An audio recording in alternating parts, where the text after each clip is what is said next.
All right, so I'm not going to lie. I was super excited about this thing. I think it's a great design. I think it's a great idea. I've been detailing for about 20 years, and there's something nice about this basic design of this machine where you can get both hands on it, one on the front of the machine and one on the back. Just this elongated design, and I have a DeWalt XR larger buffer. It's large, it's heavy.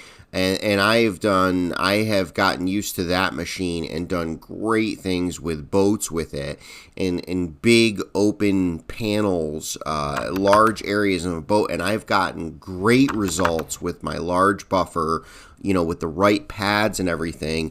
But there's always been like the threshold getting in and out of the car, or these little places, or tail lights or parking lights that are recessed, that are hard to get to, and you're fighting with like those drill attachments, and they're awkward, and it's hard to like get a feel for what you're doing and how much pressure you're putting on it. And I was wondering, like, why doesn't somebody just make a mini buffer that just looks just like a full-size buffer and is easy to use?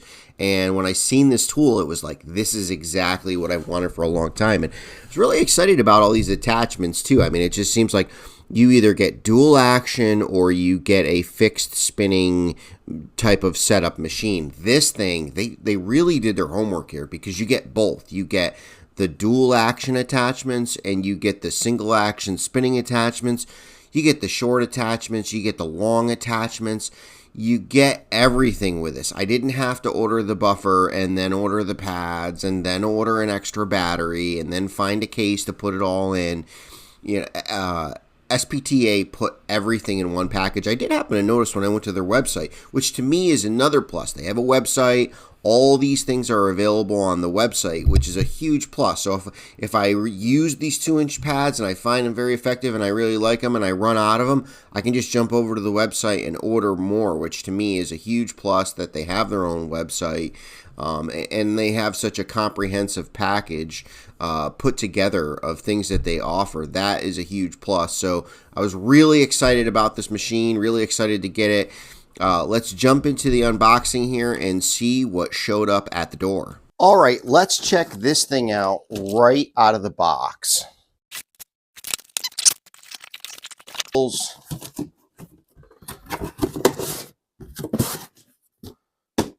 A cardboard box. We've also got this package here, this package here. So your brushes come separately. They're in their own package over here. 3-inch pads. All 3-inch pads in one bag. And then this bag's got the 1 and the 2-inch pads. These are the ones that I'm really after. This is what I really want this machine for, is the smaller pads, so that I can do address scratches in cars with products and with wet sanding. And I don't want to use that larger buffer. I want to have more leverage, and I don't like using a screw gun tool because, again, I just feel like I can't get the leverage that I want and work these flaws in the paint that I want. Once you buff something down and you're doing correction, there's no undoing it. So I want to be able to have that fine touch when I am working on scratches in the paint.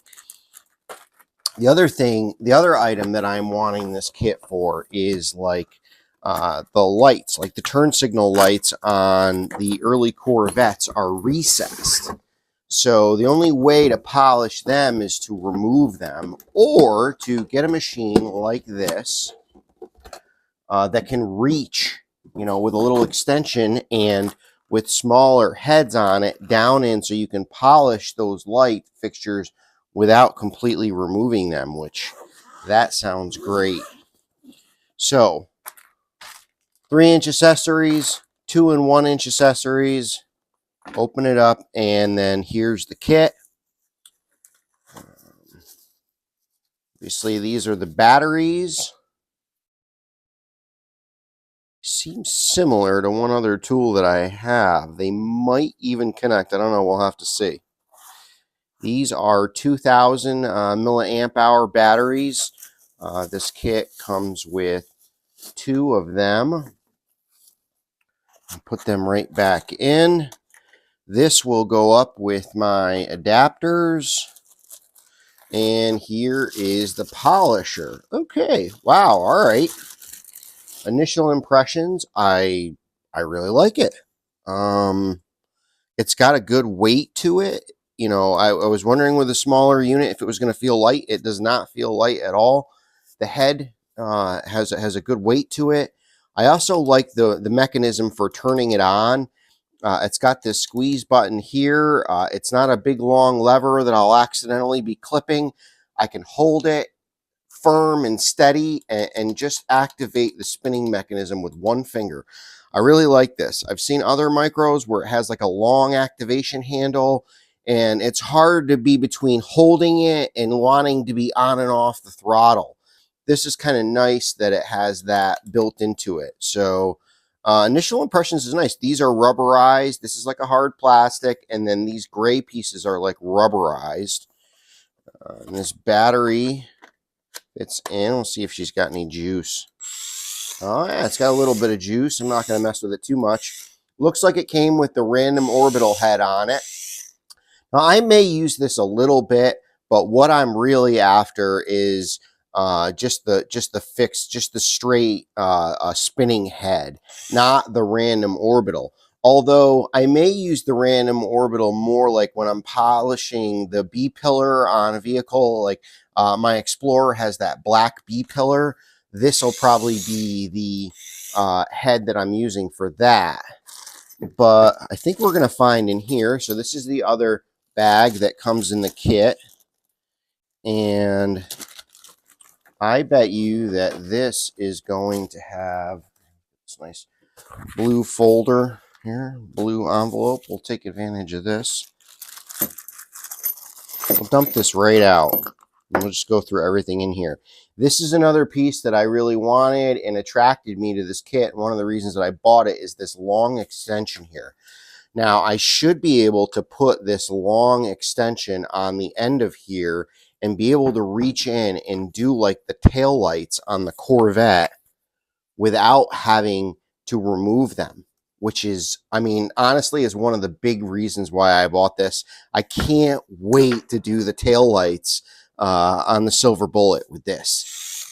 They're gonna, I'm really looking forward to them. I'm really hoping they come out good, and I think that they will.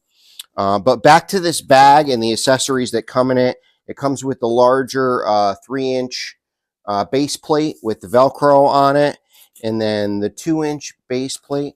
So we get two? Yeah, we get two 2-inch base plates because there was one on the machine and there's one in this bag.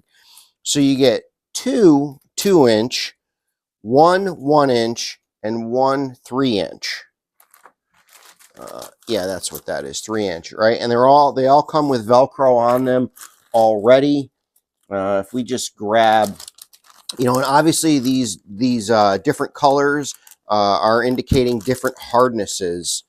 And then this has got the wool. So if you're doing like compounding, you know, this wool material without the random orbital with the fixed straight head on the unit, this head right here, these tend to be better for generating heat, for compounding and buffing. And then these are better for polishing. So one of the things that I loved about this kit is that it just included all this stuff. It was going to reduce my setup time. See, there we go. So I've got a foam pad on here. Now, for me, this is what I would use for polishing, this foam pad. I think the foam works very good for polishing. I like to use the wool here, this for compounding, you know, for using compound and buffing. And then I like to use this fine wool for the finish. After you've put wax on it and you just want to go over it and just take it off, that's what I like to use these for. And all of them come right in the kit, and all of them drop right on here. You know, just pick the appropriate size for what you're doing. So for the B pillar, I'll be using this, that black portion on the Explorer. And for the recessed taillights on the Corvette, I'll either be using the 1 or the 2-inch. And I'll start off with this fixed head rotating unit opposed to the random orbital. The random orbital is in there now, and you can see how it's kind of spinning back and forth and in a random pattern. And also, these units have bearings in them, okay? They're not just straight connectors, right? So you could stop this pad. It does spin.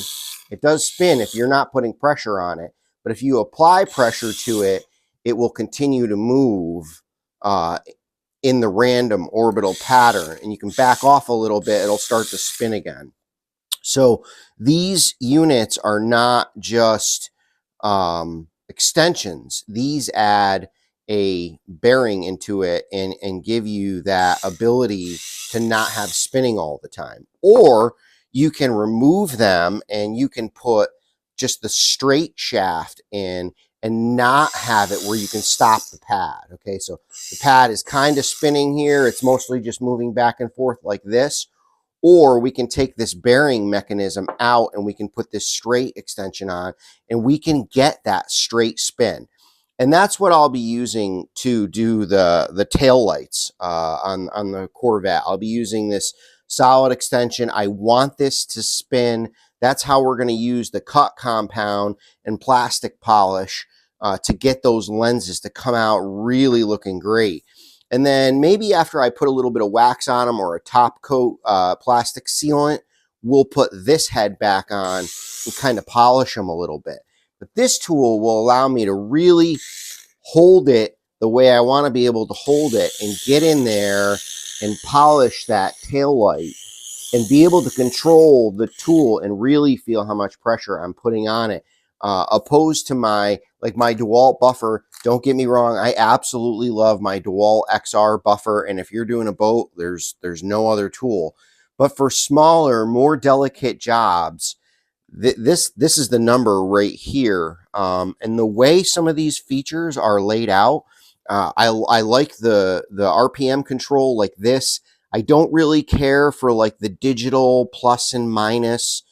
I know, I guess I'm just old school. It's just my preference. I like this sort of thing. I like this mechanism right here. I don't like a bar starter, and I don't like a switch. So if I want to just touch it, you know, I want to be able to flare it a little bit. This allows me to do that. And this short button allows me to still hold it firm and be able to flare it if that's what I want to do. I want to get into a tight spot and just hit it a little bit and then back off, check my work, move in, hit it a little more. The way that this thing was laid out was like absolutely perfect, the way I would lay out a mini buffer. And I couldn't resist. I had to get this thing. And getting it in my hands, my initial impressions are that I'm super happy with it. I'll show you this RPM. Not positive. It doesn't seem to have a battery indicator, but that's fine. It'll stop working. It'll stop moving when it's dead. You know, like my Saker buffer does have a battery indicator on it. I mean, honestly, when I'm out working on a car, I'm not looking at the battery indicator. I'm working and then it stops when the battery's dead. And then I put the other battery in. Battery indicator is like one of those things that's nice on paper, but really when it comes to working in the tool, it's not really something I'm going to miss when I'm out there actually working on a car. Looks like this is the lock button right here. I don't know what, oh, that is a button to lock the trigger on. So you can lock it on, which, wow, that's cool. I didn't even realize that did that. That's pretty neat. So if you want to lock it on, you can lock it on. Now there is RPM speed number 1. We've got our bearing head in right now, the random orbital version, so we can stop it. We can stop it if we want. It's not spinning, but it's still moving in the random orbital pattern. So that's pretty neat. And this is the 1 speed. We'll take it up. There's 2, 3, 4, 5. Wow, that's going really, really fast. I don't think I'm even going to run it that fast. I bet you with compound, usually with compound, like on my DeWalt machine, it gives me RPMs. I start at 1800. I bet you that 3.5 is like 1800. 6 is really fast. I don't imagine I'll use that much. Um, I'll probably start compounding with the straight head on it at about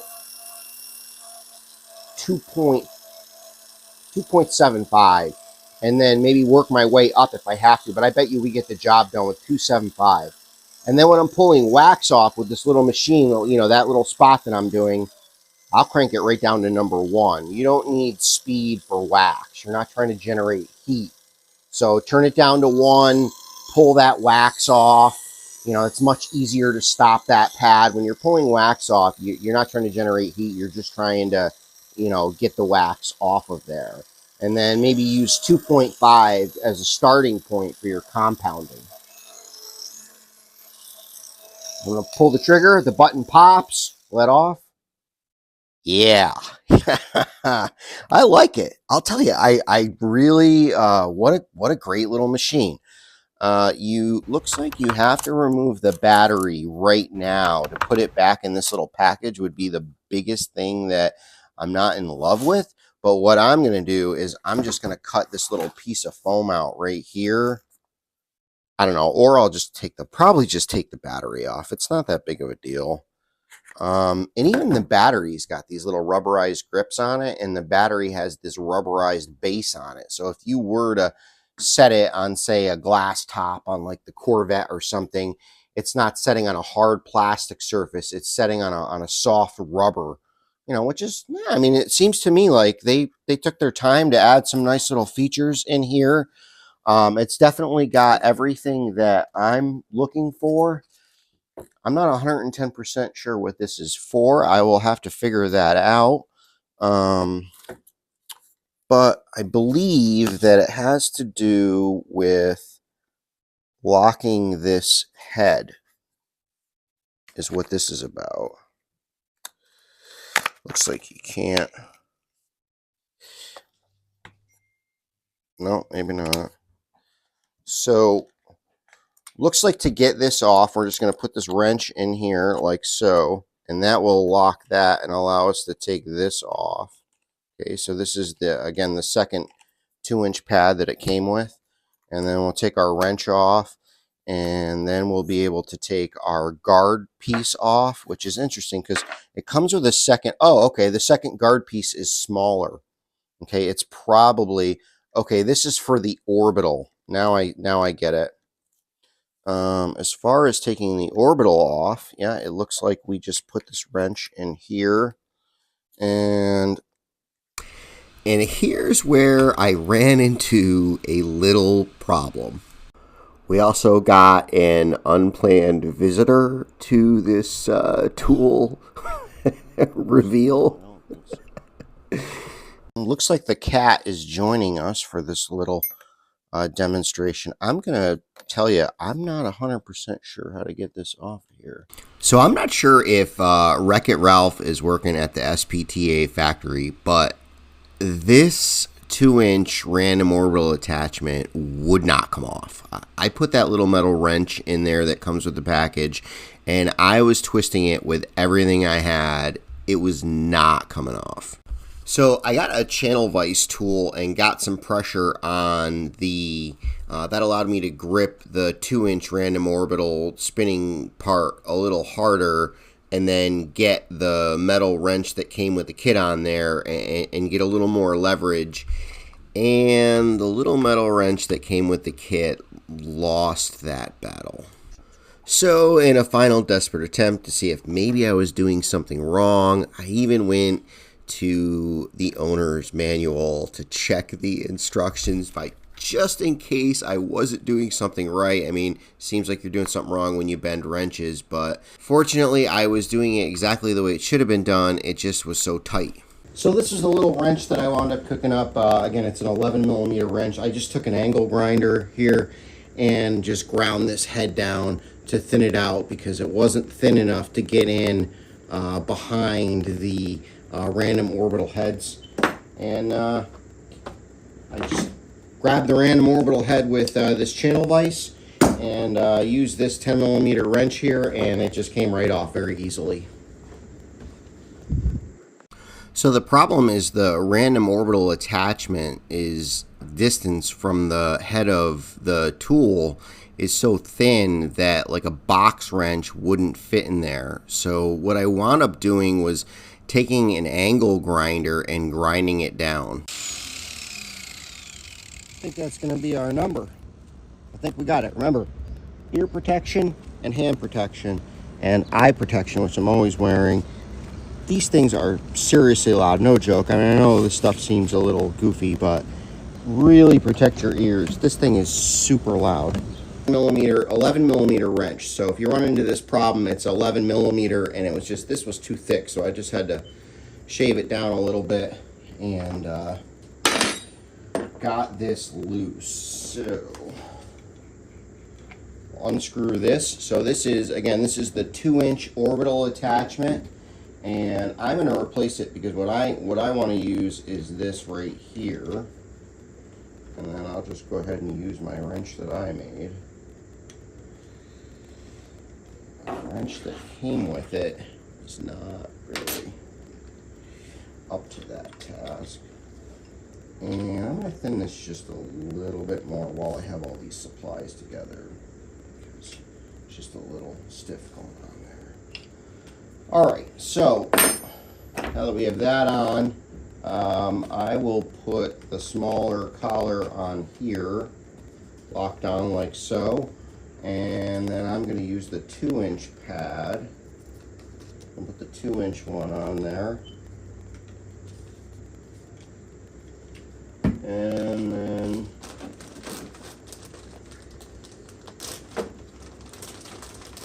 I am going to start cutting that lens down with the wool. Okay, so pop a battery back in here.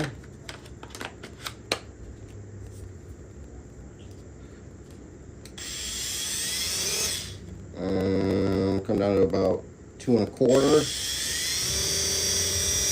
And I'll probably start buffing right there. And with this, I'll be able to reach in and get those headlights, those tail lights that are inset into the back bumper of the car. I'll also be able to get the parking lights in the front.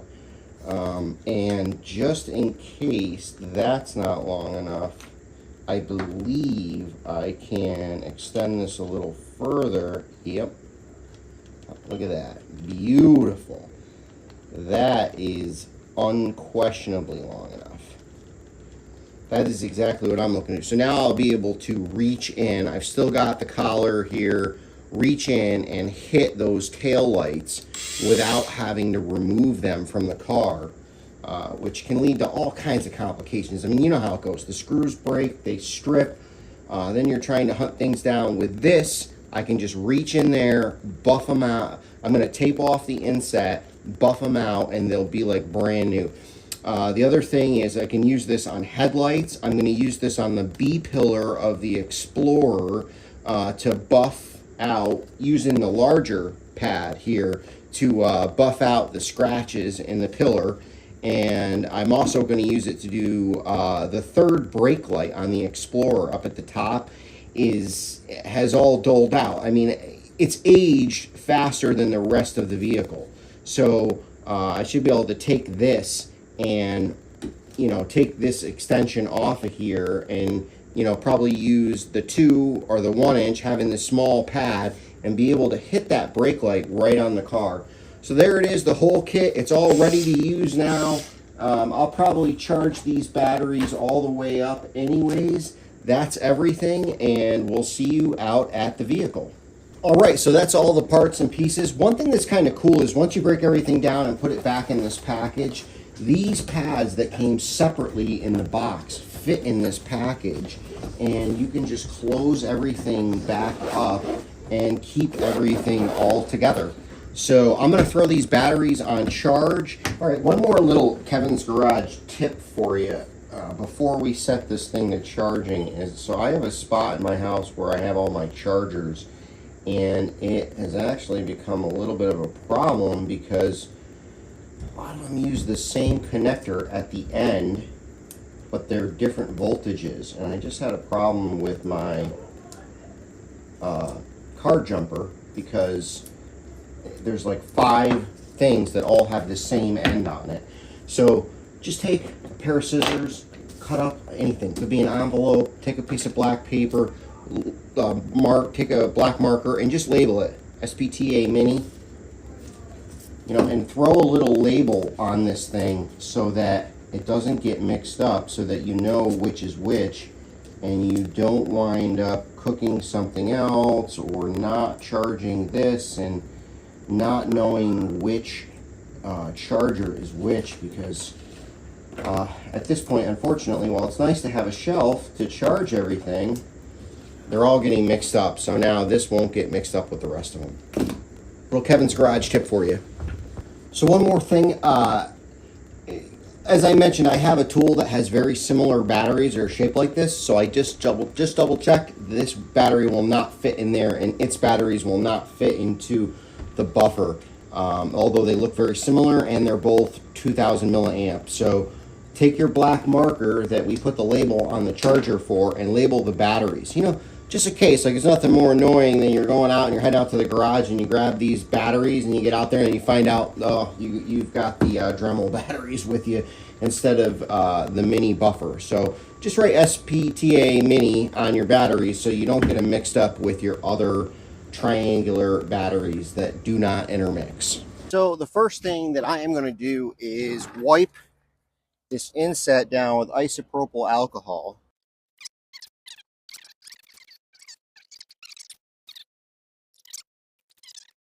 I'm going to take some blue tape, tape off this inset. A little piece of advice: if you want to really get the tape up in there around the lens, don't try to use a big piece all at once. Use a smaller piece, like this.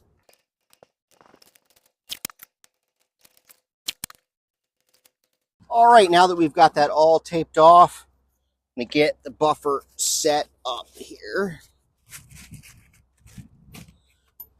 And I'll take a look at exactly what I need. I think just the long extension on... Oh, wait a second. I don't want that on there. So I'm going to take off the random orbital attach, Yeah, I don't want that. I want to just use the straight driver. I have a feeling that it might not be long enough with just the extension. It's like, yeah, it's just long enough. Let's see if we can get some wiggle room. Oh yeah, that's much better. That's a much better. Little wiggle room. Wiggle room's good. And I'm just going to hand tighten that, okay? Not going to wreck it. Ralph, tighten it so that someone else has to grind down a little wrench to get it get it off of there. Put our little collar on. We're going to go with the smaller one, of course, because this is a smaller pad. And let me take a look here. I had planned on going with the 2-inch, but now that I get in here, I think I'm going to use the 3-inch.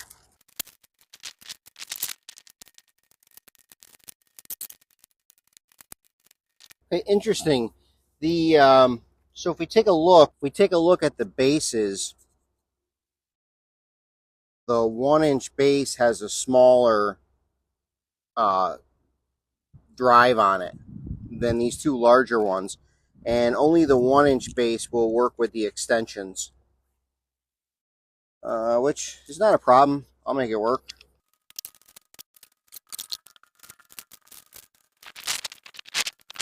All right, so the first thing I'm going to try is this Flint's polish here. It's for metal, plastic, and fiberglass, and we're going to see how this tail light comes out with a little bit of this.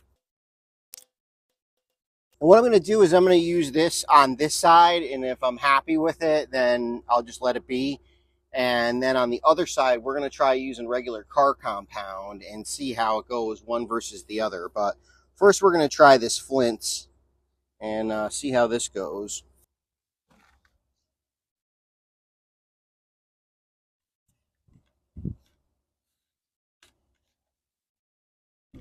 The first thing we're going to do is just rub this polishing compound all around this light, get it all over, and then we're going to start off on speed 3, see how this goes.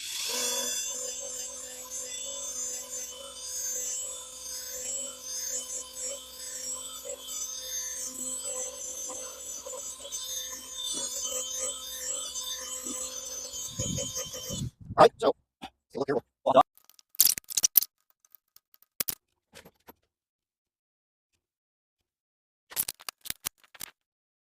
So I got a little bit on the pad there, and I've switched over to the rayon pad. I'm also going to speed up to a full 3.5. We'll just see where that lands.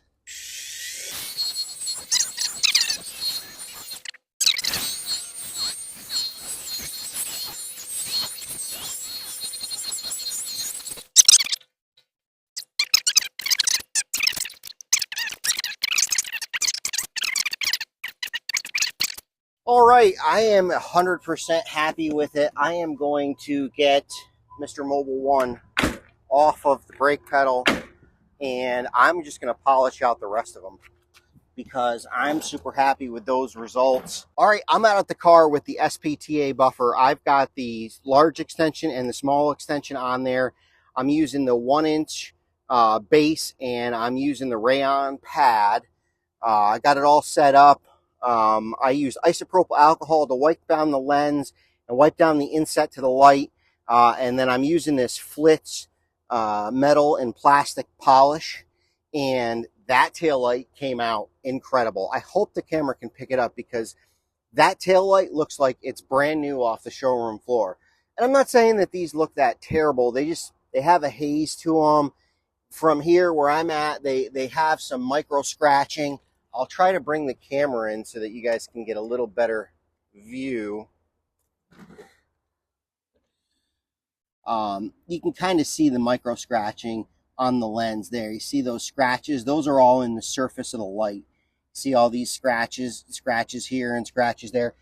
All these lights were exactly the same. Now let's come in and take a look at this one. Look at that. It's like you don't see any of that. It's like it's all gone. And this feels as smooth as ice, whereas this feels like kind of rough. And, and that's why it's cloudy. There's buildup on the surface of them, they're 39 years old. This one looks like this car just rolled off the showroom floor. I am 100% happy with the results. I've never done this before. I've never polished lights before. I've never used this tool before. And this worked awesome. It looks great. There's no swirl marks. There's no, I wasn't trying to get in there and got more on one side than the other. It came out great, and I'm 100% happy with it. SPTA mini buffer and buffing out these plastic lights. I can't wait to do the rest of them. 2 thumbs up.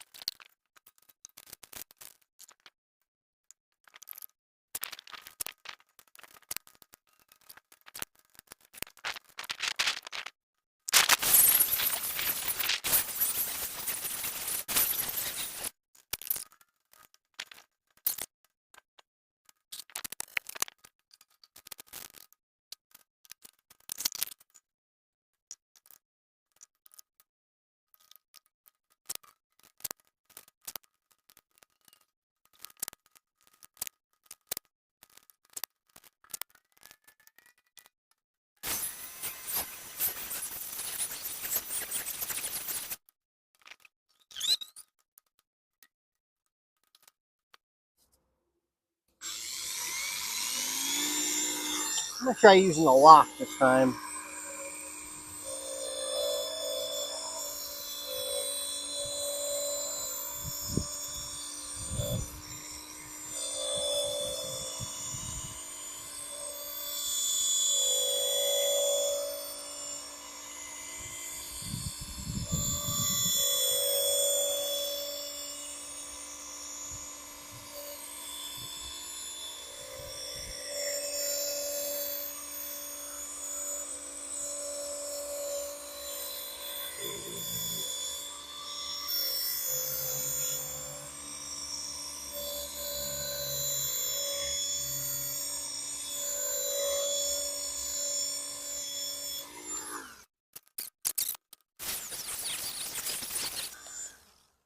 All right,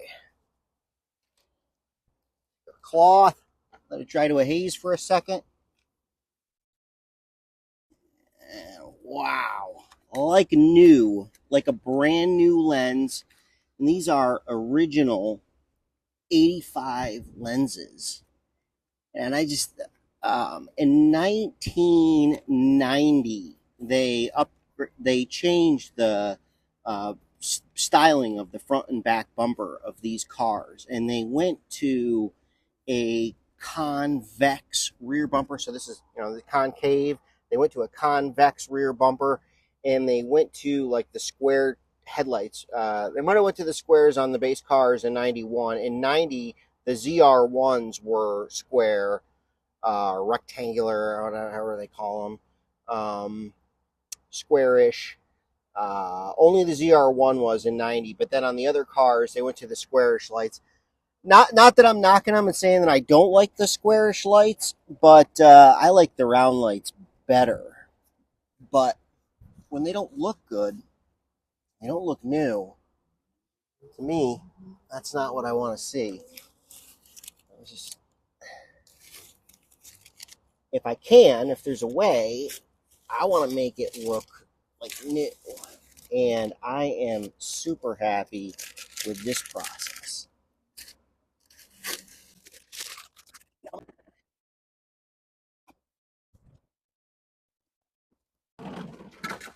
Oh yeah, that's a nice. I am 100% happy with it. I think they look 10 times better than they did.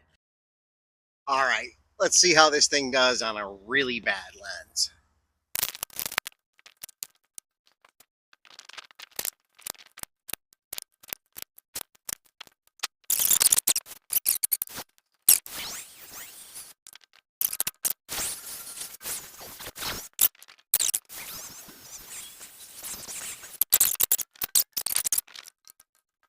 Oh yeah, that is 10 times better than it was. It doesn't look all foggy and gray, and it doesn't look like it needs to be replaced. It looks, looks good again. I don't know if I'd say that one looks brand new, but it looks a lot better. And when I buffed off that paste, that polish, there was some dirt on there. So I'm going to do another pass because we might be able to get it a little cleaner.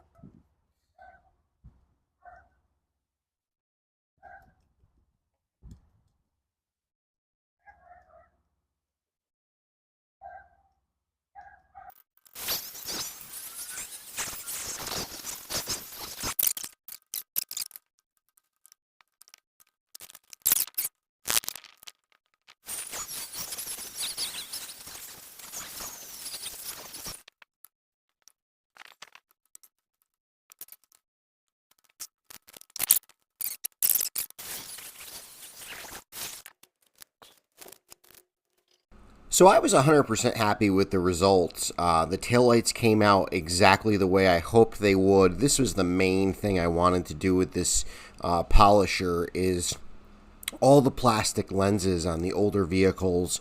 It's always bothered me that I see the potential for them to look new, but they need to be polished, and you need really a small polisher to be able to apply appropriate pressure and not damage the lens. And this is just the perfect tool. Now, there is a couple of things. I'm 100% happy with the tool, but there's a couple of things that you should be aware of. Number one, the 12 millimeter orbital piece that is on the tool when it arrives, getting that off might be a little tricky. It was a little tight. It was very tight. It bent the little wrench that came with it. And I had to use an angle grinder to grind down a 10 millimeter, an 11 millimeter wrench to be able to get that off of there. Once I got it off, things kind of cruised along from there. Something else that I didn't really realize was that it came with two 2-inch bases, but one of the 2-inch bases has a smaller screw post on it, right? And so the fixed spinning extension pieces are a smaller diameter. than the two larger, the 2 and the 3-inch, and the orbital. The orbitals have a larger screw post on them and fit the 2-inch pad that has the larger post and the 3-inch pad. The fixed spinning extensions fit the 1.5-inch base and the 2-inch base that has the smaller post on it. So that's just something to be aware of. I kind of ran into that when I got out to the car. It wasn't a big deal. I guess the moral of the story is that you cannot use the 3-inch spinning pad with the fixed extensions that come with it. When you use the 3-inch, you're going to have to use the orbital bases to use the 3-inch, which is fine. That's what I intended to do on the B-pillar anyways. So that's my review of the SPTA mini buffer. I'm 100% happy with the tool. I'm 100% happy with the results, and I look forward to doing more jobs with it in the future. I'm very confident that I'll be able to buff scratches out of paint in the threshold, and I liked the way I was able to take the kit out to the car, open it up, put together what I needed to do that thing. But if I had to switch and do something different, I could just reach right in the kit, grab a different extension. When I went to do the third brake light on the Explorer, I ditched the extensions and I just used the one short piece. I just used what I needed. The kit's got everything you need to do whatever you're looking to do. Thanks for checking out the video. If you enjoyed it, give it a thumbs up. If you think you'd like to see more, then subscribe. And we'll see you next time on Kevin's Garage.